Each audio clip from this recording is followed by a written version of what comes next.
I am certain that ChatGPT, DALL-E, and many of the other AI tools will eventually allow you to take a really bad selfie and it will propagate into a professional photo, but we're not quite there yet.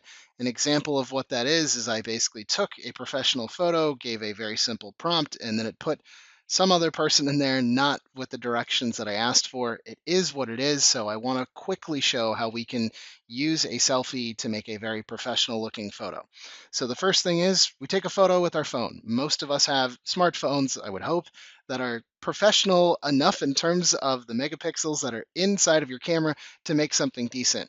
We are trying to keep our chin up, take a photo from a short distance, and make sure that we keep our shoulders within that photo. I always like to have a source of light so that it looks professional. You can select 2 to 3 outfits if you really want to get fancy with it, but for the time being, this is what we're doing.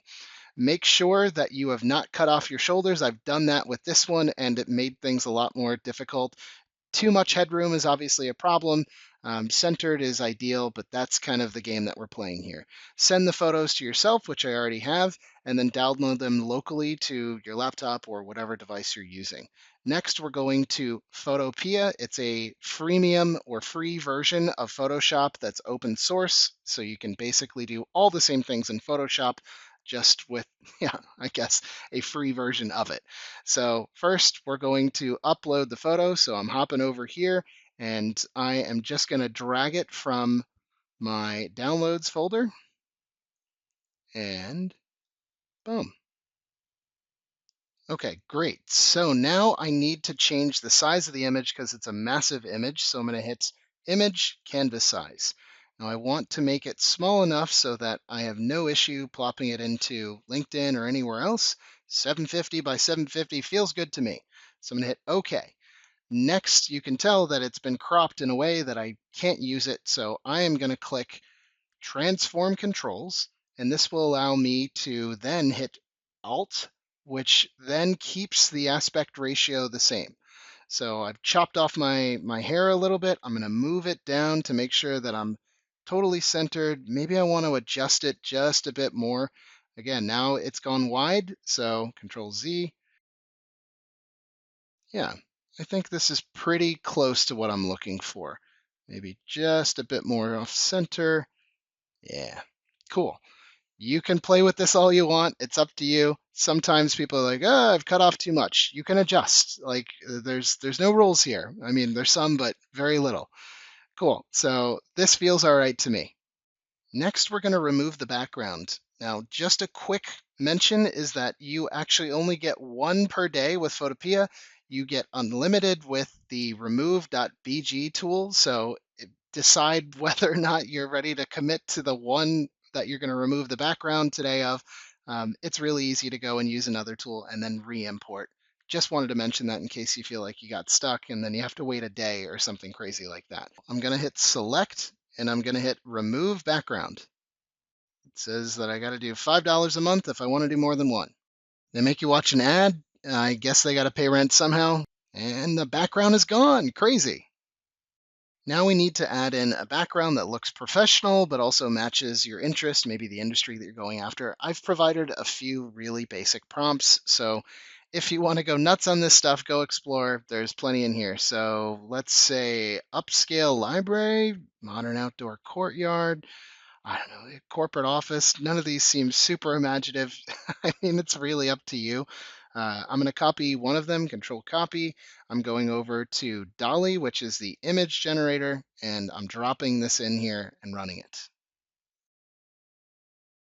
Nice. So I have some backgrounds to play with here, and I like the angle of this one, so I'm going to click it, and I am going to print screen or save it. It's up to you.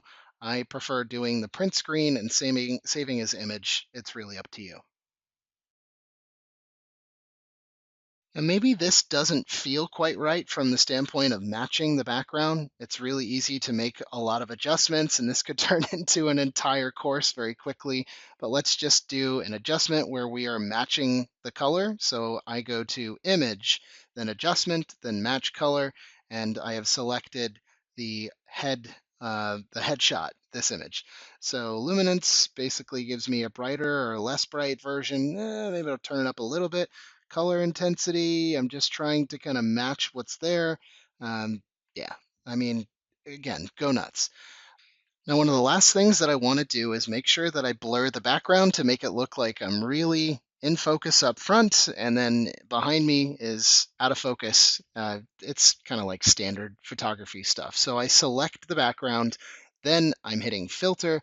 Now I can decide what type of filter I want. I could do lens blur, which is probably what I'm focused on, but feel free to do all the different things.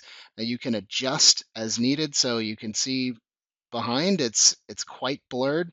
If I try to take the radius off a little, it seems like it's a little better. So there you go. That's what I'm happy with, and I'm going with that. Cool. The final part of this is just saving the file. It's super easy. We're going to go to File, then we're hitting Export As, and then PNG. It will pop up and ask us what else we want to do to this. I don't need to go nuts. I'm just going to hit Save. Now I have my professional photo and I'm all right with it. Now there's lots of different ways that one could spend a ton of time adjusting on this, but I feel pretty good about it. Finally, we're updating our LinkedIn profile photo. This is super out of date. One of these days I am going to put in a much more professional one, but here we go. So I'm grabbing that selfie. I see myself there. I can zoom in if I really want to. I'm okay with what's there, and I hit save photo and we're done.